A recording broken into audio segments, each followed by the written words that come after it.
Emmanuel, the God with us who saves.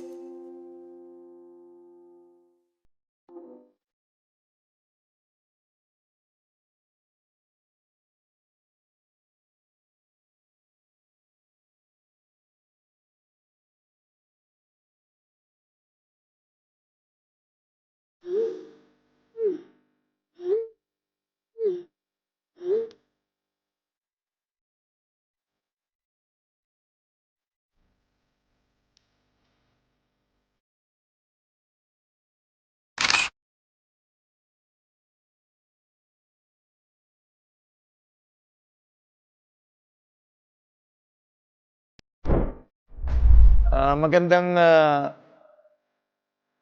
buhay, mga kapatid. Ano? Ang ganda ng buhay talaga. Thank you, Lord. Salamat po sa biyaya ng buhay, biyaya ng mabuting kalusugan. So, ninanasa ko po at pinapanalangin ko na kung na tayong lahat ay nasa magandang kalusugan at ang buhay natin, lagi po natin ipagpasalamat sa Diyos. Alam niyo mga kapatid, ito na naman, biyaya ng buhay. Meron na naman ho tayong bagong katanungan.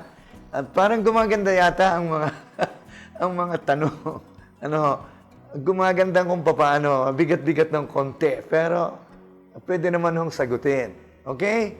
So, ang katanungan po ay ating basahin. Nandyan. O, kita niyo. Magkaiba po kami ng relihiyon ng aking asawa. Katoliko ako at siya'y hindi. Dahil mahal ko po siya, pumayag akong makasal sa kanilang simbahan. Ngayon po, gusto ko naman ng aking mga anak ay mabinyagan sa simbahang Katoliko. Paano ko po sasabihin sa asawa ko ang aking balak? Kapatid, tama yung ginawa mo. At pwede naman yon. Pinapayagan ng simbahan na magkaroon ng ibang wedding. Yun okay yon. Sa totoo lang, experience ko na yon. Na kami dalawa actually na naroon. Kasi naman sa wedding, ang turo ng simbahan, ang mga pari at ministers sa ibang religion, yan ay mga witnesses lang lahat. Actually, ang nagkakasal, ang mga minister ng sacrament ay yung couple. Bukod tangi yan sa sacrament ng matrimony, ng kasal. Sa ibang mga sacraments, ang minister ay pari. No? Nariyan ang binyag, kumpil, at so on and so forth. Misa, pari yan. Pero bukod tangi sa kasal, ang minister ay yung lalaki at babae. And all the rest, katulad ko, pari at ministro ng hindi Catholic, ay mga witnesses. Okay. So, pinapayagan ng simbahan na ang isang Catholic at ang isang hindi Catholic ay makasal. Ang problema, at which is, yan ang kasunod na, yan ang tanong mo, ay paano yung anak? Magiging ano yun? Magiging Catholic ba o magiging iba? Aba, Brad, nasa iyo yan. Ikaw naman ang ama. O di, sabihin mo sa iyong asawa, pinakasalan kita sapagkat mahal kita sa kagustuhan mo kahit sa iyong simbahan. Pero tungkol naman sa mga bata, abay ako naman ang pagbigyan mo. Gusto ko naman silang lumaki at mabinyagan sa akin namang pananampalataya. Hindi ito para pagkagalitan, sabihin mo na maayos, kapatid. Sabihin mo na, at yung iyong asawa, matutuwa yun sa gagawin mo. Sapagkat sa kanya naman, ano ba naman, saan mabinyagan. Pero ikaw, sapagkat alaman mo, ang kahalagahan ng binyag, ipaglaban mo ang iyong pananampalatayang ito para sa iyong mga anak. Kasi ang tungkulin talaga ng magulang ay magsalin ng pananampalataya sa anak. Sa katunayan, ito nga nawawala sa marami, hindi maisalin. Pero ikaw na nagtatanong, ito ang sagot ko sa iyo. Isalin mo ang pananampalataya mo sa iyo. Ikaw ang nagbigay ng buhay sa mga bata. Buhay biological.